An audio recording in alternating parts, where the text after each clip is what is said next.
Forgive me for the photo dahil naghanap po ko dito sa anong tawag dito, Google. Meron po akong video nito. Nag-share po ako sa social media ko, 2 videos. Pero mas maganda po yung photos na lang po no, ng building na nag-collapse. Kinuha ko dito sa Google. Yan po ang kinalabasan niya, nakikita po ninyo. So, ito po pala ay high-rise building na ginawa po nila. So, syempre, sa isang iglap, yan po ang nangyari. Sa mga ganitong sakuna, unang-una, ito po ay nakahula na sa Biblia. Ito po ay sinabi na ng ating Panginoon. Kung titignan mo sa mga hula niya, magkakaroon ng mga various earthquakes and yun nga, mga disasters and all that. You know what? At nangyayari na nga po talaga. At Thailand, Myanmar yata, or should I say, somewhere here in Southeast Asia. Okay, ako pag nakakarinig po ko ng mga ganyan, I am just calm and praying. Ito, totoo po ito sa akin. Lord, sana wag mangyari sa Pilipinas. Wag sana mangyari sa Pilipinas dahil ang Philippines, marami na rin kinakaharap, Lord. Kung mangyari man yan, sana na-rapture na kami, kako. Kami mga believers. Sounds selfish, pero yan po ang totoo. Sana na-rapture na po tayo kung mangyayari yan. Dahil, alam nyo, makinig po kayo mabuti. If you are a true believer of the Lord, bakit ka nasabing true believer?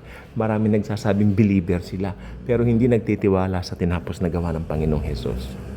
Nagtitiwala sa sariling gawa. Religion ang kanilang pinaniniwalaan. And believe me, these people will be let pag nag-rapture.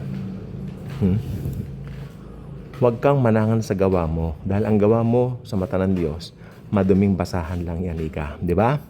So, mabalik po tayo dito. Ang Thailand po ay nakaset kami pumunta dyan somewhere bago mag-COVID. Hindi rin po kami natuloy dahil nag-COVID na nga. Maganda po dyan. Actually, nakaka-enjoy po dyan, sabi nung pinsan ko. At I'm so sad. Balita ko, may ilang tao pong natrap dito sa building niya nasa picture.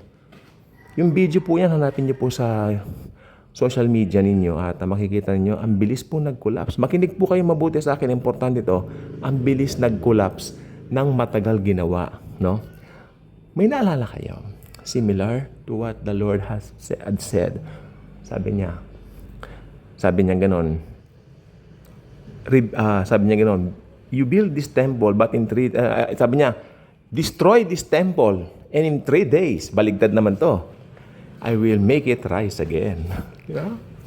So, ang nakita po rito ng mga kaaway ni Jesus dito, ni Lord Jesus, akala nila, nire-refer niya yung templo na, ayun, kasi ang ganda ng temple ni Herod.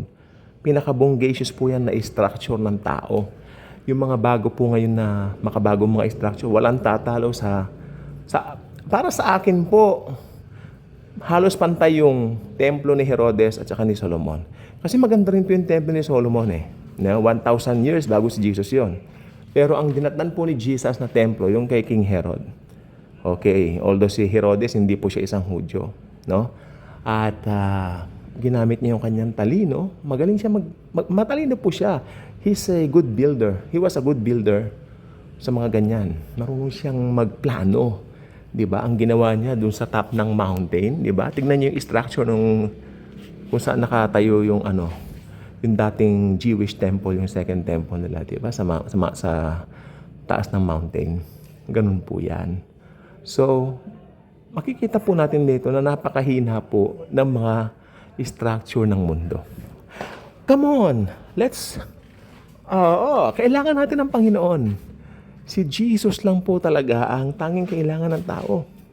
'Di ba?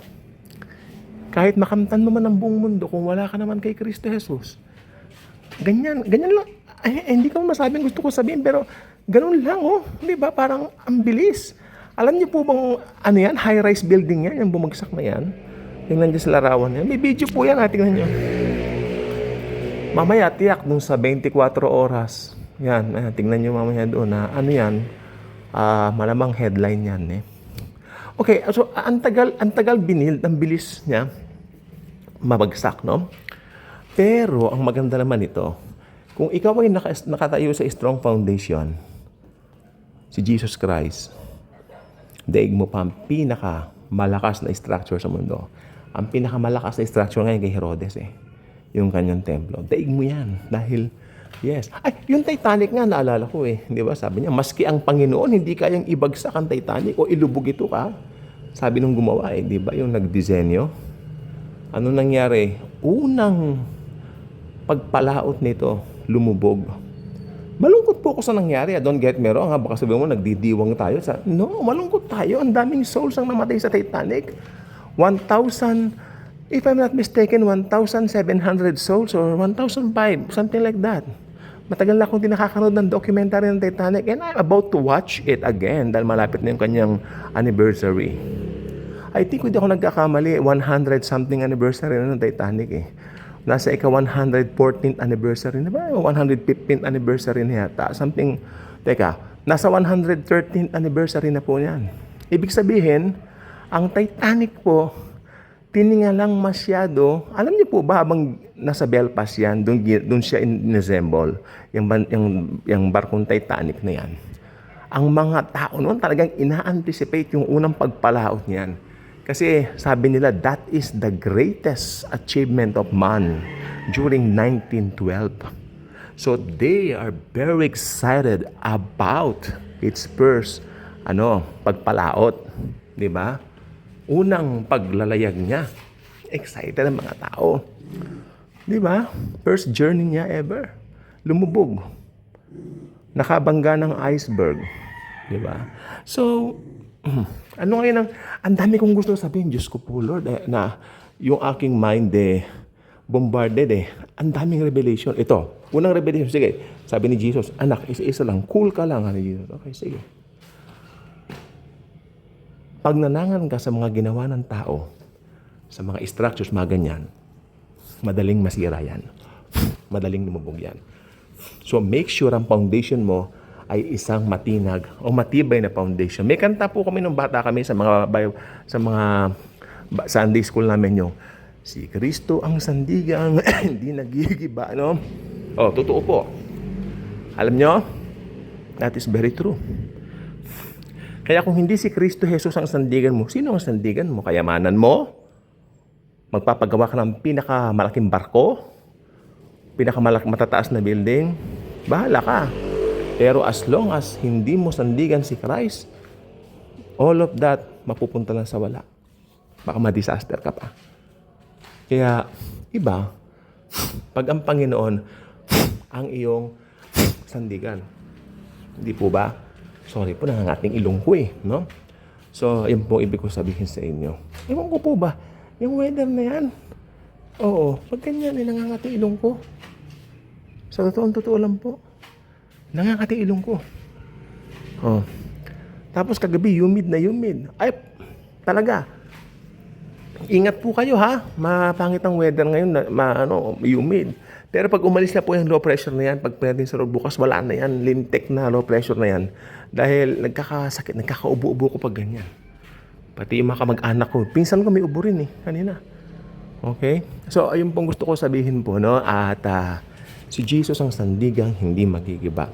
At ipag-pray po natin yung mga tao doon sa Thailand especially mga kababayan natin, let's pray for them na sana makilala nila ang Panginoong Jesus. God bless.